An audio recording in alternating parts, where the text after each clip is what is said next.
തൃശൂർ ദേശീയപാത മുരിങ്ങൂരിൽ വീണ്ടും service road ഇടിഞ്ഞു. വീടുകളിലേക്കും സ്ഥാപനങ്ങളിലേക്കും വെള്ളം കയറി. രണ്ടാം തവണയാണ് ഈ ഭാഗത്ത് സർവീസ് റോഡ് ഇടിയുന്നത്. നേരത്തെ വെള്ളം കയറിയപ്പോൾ വേണ്ട നടപടികൾ സ്വീകരിക്കണമെന്ന് കളക്ടർ അടക്കമുള്ളവർ നിർദ്ദേശം നൽകിയിരുന്നു. എന്നാൽ യാതൊരു നടപടിയും ഉണ്ടായില്ല. അശാസ്ത്രീയ നിർമ്മാണങ്ങൾ മൂലമാണ് ഇത്തരം സംഭവങ്ങൾ ആവർത്തിക്കുന്നതെന്നാണ് ആരോപണം.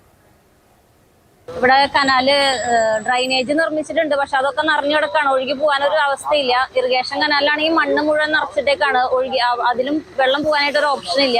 ഡ്രെയിനേജ് പോലെ ഉണ്ടാക്കിയിട്ടിട്ട് അതിന്റെ മുകളില് സ്ലാബ് ഇട്ടിട്ട് ആ വെള്ളം നിറഞ്ഞ് പിന്നെ വീടുകളിലേക്ക് ഒഴുകും.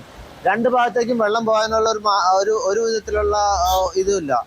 NHAയുടെ അനധികൃതമായ പണിയെ കുറിച്ച് നമ്മൾ ഇതിനു മുൻപും ഒരുപാട് തവണ നമ്മൾ ഇതിനെ പ്രതികരിച്ചതാണ്. പക്ഷെ ഒരു ഫലമില്ലാത്ത രീതിയിലാണ് ഇപ്പോഴും നമ്മൾ എന്ത് പറഞ്ഞാലും അവരത് കേൾക്കാത്ത ഭാവത്തിലാണ് ഇപ്പോഴും പണികൾ നടന്നുകൊണ്ടിരിക്കുന്നത്.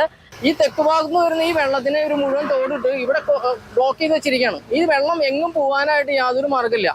ഈ വെള്ളത്തിനെ എവിടേക്ക് കൊണ്ടുപോകുമെന്ന് പറഞ്ഞപ്പോഴാണ് NHA പ്രോജക്ട് ഡയറക്ടർ ഞങ്ങൾക്ക് അറിയില്ല എന്ന് പറഞ്ഞ് അന്ന് ഇവിടുന്ന് പോയ കാര്യം. ഇന്ന് വരുന്ന ആളുകളല്ല നാളെ പണിക്ക് വരുന്നത്. അങ്ങനെ ദിവസേന ആളുകൾ മാറി മാറി വരുന്നതിന്റെ ഭാഗമായിട്ട് ഇവിടെ ഒരു പണി നടക്കാത്തൊരു സ്ഥിതിയുണ്ട്. ഒരു കാന പണിത് വെച്ചതിന്റെ ഭാഗമായിട്ട് അന്ന് കളക്ടർ, MP, MLA എല്ലാവരും വന്ന് ഇവിടെ വന്ന് പറഞ്ഞ കാര്യമാണ് ഇതിലെ തോടുണ്ടാക്കി വെള്ളം വിടാനുള്ള സാഹചര്യം ഉണ്ടാക്കാം എന്ന്. പക്ഷെ ഇതുവരെ അതിനൊരു പരിഹാരം ഈ 3 മാസത്തിനിടയ്ക്ക് ഉണ്ടായിട്ടില്ല എന്നുള്ളതാണ്.